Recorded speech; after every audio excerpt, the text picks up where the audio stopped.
Oh, aren't you excited to go for a walk?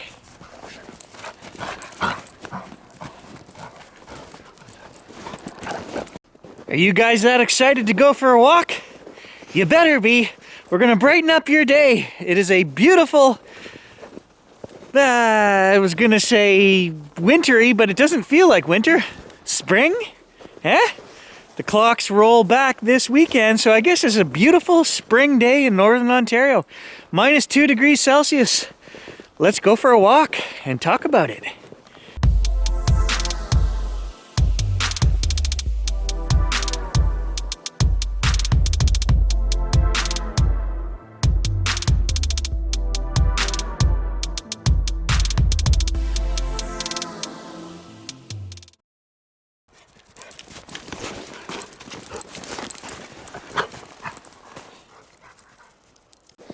So I just got home from lunch with my mom. Took her out. Thursdays is our usual day for lunch. Try to take her out as much as I can. Get caught up. So far today, that is the best thing, the best part of my day. What is the best part of your day today? Let me know, comment below. I had an awesome lunch with my mom. We got caught up for the week. And I get the opportunity to help her out this afternoon. Her car, her brand new car that she bought, Honda, wouldn't start the other day. It would go into accessory mode, and it's one of those push button starts, like all the new ones are. And so she said she pushed it to start it, and the radio came on, and then she couldn't shut it off. The radio wouldn't shut off, the car wouldn't start. And took 2 hours for the CAA guy to show up, and luckily she was in her yard. And I said to my mom, I reminded her, I said, well, you only get so many tows a year with your CAA. Because Honda was like, oh, you know, we have to order a computer part, a module for this car. And they said, oh, it could be months. We don't know when this is going to come in. And I'm thinking, great, my poor mom's going to be stranded somewhere. So, of course, you know, Gary, I have all the answers. I told her, Mom, undo the battery next time. Wait 10 minutes, put the battery back on, you'll reset the system, the car will probably start. My mom's not gonna do that, right? I got the solution for her. But anyway, how I can help her out this afternoon is she's driving my sister's car, and then she has to go pick up her Honda. I said, well, come and pick me up, and that way she doesn't have to take a cab back and get her car later. So that made me feel good. I got to take her for lunch, I get to help her out. My mom's no spring chicken now, she's 65, and she has bad knees. And you know, I think that is what is relatable about me, is where I came from. My parents were working class, hardworking people. They're still working. You know, my mom's going to be working until she's 90. She's got, my stepfather passed away a few years ago. You know, she's not rich. She's got to work as much as she can. And I really feel like I wish there was some way I could help her out more. You know, she's a PSW, so she's a personal support worker, and she's like lifting old folks and moving old folks, you know, from a bed to a chair and helping. And my mom's 65, and she's got bad knees. So, you know, I guess that's what I think you guys, a lot of you guys can relate to, is that Grant and I, our channels, we're real. We're real people, right? We came from very simple background. My grandparents raised us. And the biggest thing to my grandparents was family, right? So as long as you had some food in the fridge, you could invite people over. You know, we had a Sunday meal. Every week was just an excuse to get family together. Lots of summer parties and campouts. And that was the ambition of, you know, my grandfather, was not to be a millionaire or to run some $1 million corporation. It was to have a little piece of property in the country and enjoy your family. And that's what everybody should aspire to, you know? And I think that's where I'm kind of down on myself lately, watching this news. I've got to stop watching. I'm watching so much of this Ukrainian conflict stuff that it's actually negatively impacting my day. I get up and I'm anxious. I'm like, you know, I don't understand it. And I think what I want to say to you guys is, yeah, we need to watch a little bit of it. We need to stay informed about what's going on, because it's just craziness that we can't fathom. And it won't surprise me when things happen that we don't think would ever happen, you know, chemical weapons being used or something. Like, it's not going to surprise me, because there is no understanding Putin. It's just, he's crazy, you know? Where I'm going with this is, I think we get a little depressed, we get a little anxious because we don't understand what's going on, and most of us don't understand in this day and age, could never have foreseen that happening, where somebody would strive so hard to take away the rights of others. And what I'm learning to cope with, what I'm doing is, yes, I can't do anything about the war effort. As an individual Canadian citizen, I sometimes feel like I wish I could do more. What I can do is concentrate on my own local community and help out people as much as I can. You know, just be more charitable in my own community here, do some volunteer work, do stuff like that. That's going to make us feel better. Don't forget your roots, you know. And I've been, I don't want to say it, but maybe depressed lately, thinking about getting up, turning the TV on, and that's all you see, and you're just like, you don't understand it, you know. So if you guys are in the same boat, I'm going to recommend, you know, limit yourself to 15 minutes of that a day, right? Get the update. Don't sit there for hours in the background with this running, because they're going to repeat it, you know, 20, 30 times. You're not going to get anything new out of it, and it's just going to depress you, right? Because you're not going to understand it, because you're probably normal and sane like most of us. So I'm just going to work at being the best me I can be. And whether it's the smallest thing, you know, I did Tom's driveway the other day, snowblowing. Little things like that, you know, help my mom go pick up her car tonight. Just get outside of yourself, get outside of your own headspace. And remember, the world is more about other folks, or should be more about other folks than ourselves, right? We should learn that in a normal growth, in a normal growing pattern of humanity. By the time you're 12, 13, you should know that, you know, you've been through the phase of me as a toddler and a school child, and now it's about what can I do for other people? How can I participate and, you know, further my community? When you're a kid, as long as you're respectful and you listen to what the elders were telling you they needed, you were on the right path, right? You did any chore that was asked of you, and you didn't talk back, and you whatever. I think a lot of the kids nowadays struggle with that, and it's because we always wanted more, right, for our kids. It came from a place of trying to give more than we had, and in a way, it made the next generation not as generous. Let's say that. They're a little more self-righteous, a little more entitled.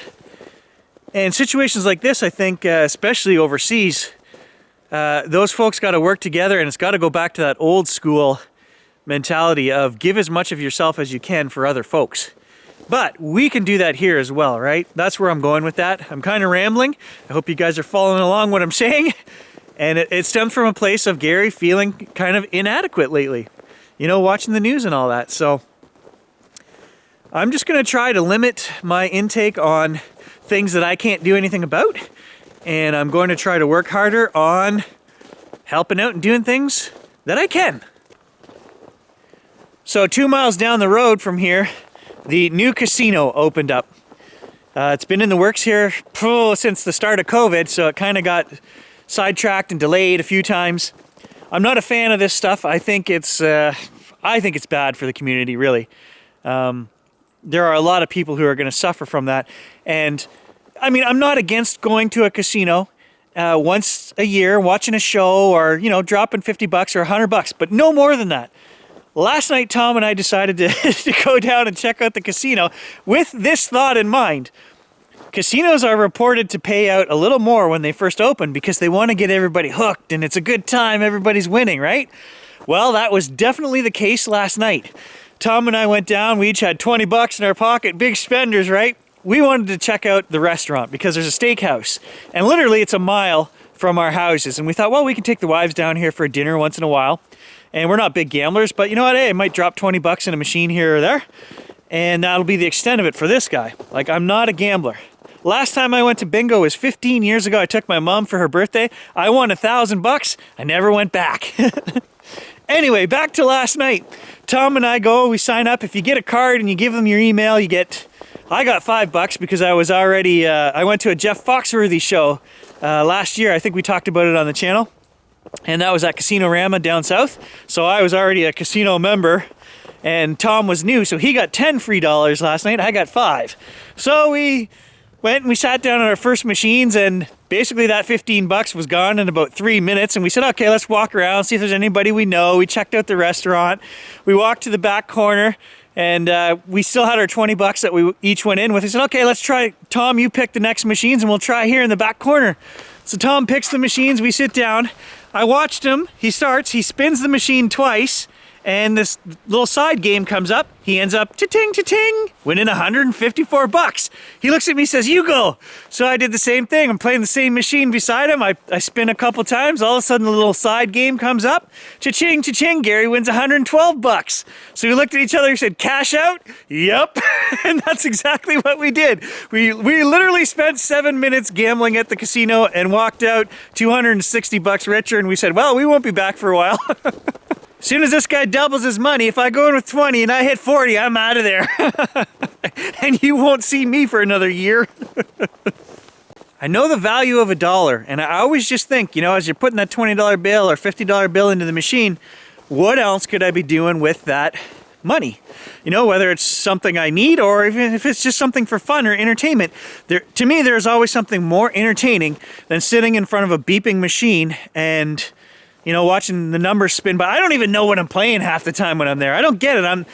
It's not my thing. Now, my mother, on the other hand, she loves it. She loves bingo. She says she doesn't love the casino, but she loves her bingo. I know that. But for her, it's a social thing, right? She goes to bingo to hang out with all her friends, and they sit, and she actually reads a book while she's playing bingo. My mom, it's the weirdest, and she can play 18 cards at one time. Like, if I miss a number and I got 4 cards in front of me, I'm done. I'm screwed, okay? I'm out of whack. My mom, she's got 18 cards. She actually will turn and chat to a friend for 5 minutes and then catch up somehow while dabbing 18 cards. It's just like, you should see this arm go. It's crazy. And the thing is, my mom will go spend $100 at bingo and she'll win 10, and then she is the happiest person on the planet. But, yeah, Mom, you just spent 90. No, I won 10.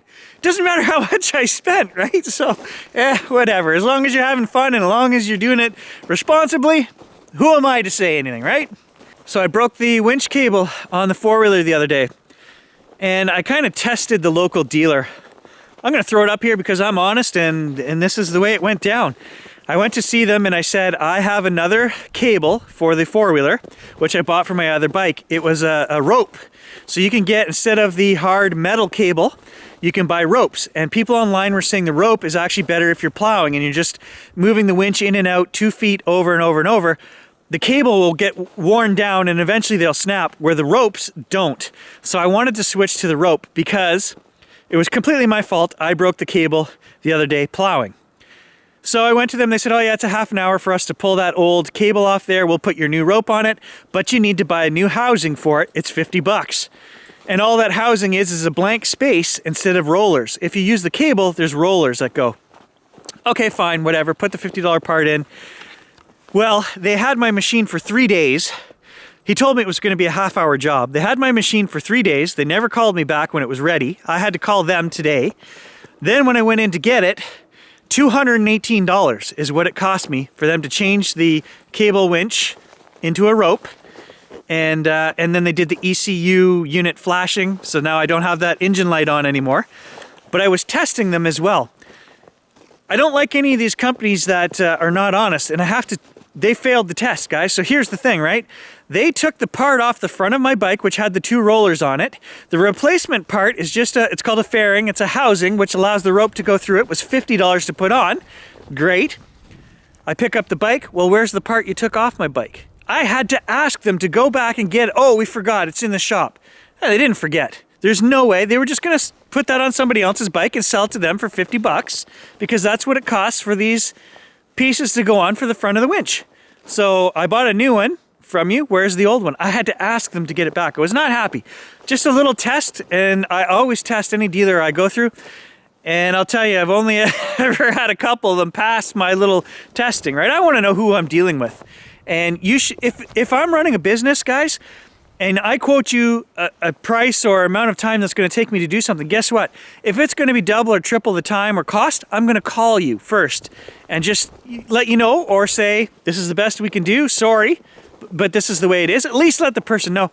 I hate that, you know? Basically tripled the cost of what I was expecting this job to be, and the time, 3 days in the shop. So, not real happy, but I think it's pretty fair to say that most dealerships, they don't pass that test. In the last few years, I haven't had one anyway. And I don't just say that flippantly about the dealerships. You guys know it was documented on the channel about the tires that we bought for my Mitsubishi. They told us I couldn't buy a certain size tire, and we come to find out after the fact that was absolute nonsense. And then the manager saw the YouTube video, called me back, gave me credit. So we went through that. So that was one. And then when I bought my Dodge truck, the roof was damaged, and they knew about it before they sold me the vehicle. It was the last one on the lot. They waited till I got home, had it for 3 weeks, and then called me and said, "Oh, by the way, the roof of your truck is damaged. But you should be thankful that we called you and let you know that, because we could have just said, oh, you did that after you drove away." But they had the paperwork when this vehicle was unloaded off the, the big trucks with the 2 stories of cars on the back. Well, when they unloaded it, I know exactly what happened. The dummy left the ramp down for the top row of cars to come off. And when they backed my truck out, they scraped all the paint off the roof of my truck. That's exactly what happened. And so I have the last 3 dealers that I've dealt with, and it makes me sad. Do I hold myself to a higher standard? Abso-freaking-lutely. It's called honesty, and I wish that 90% of the world out there abided by this, but they don't. The sad truth is, I am definitely in the minority,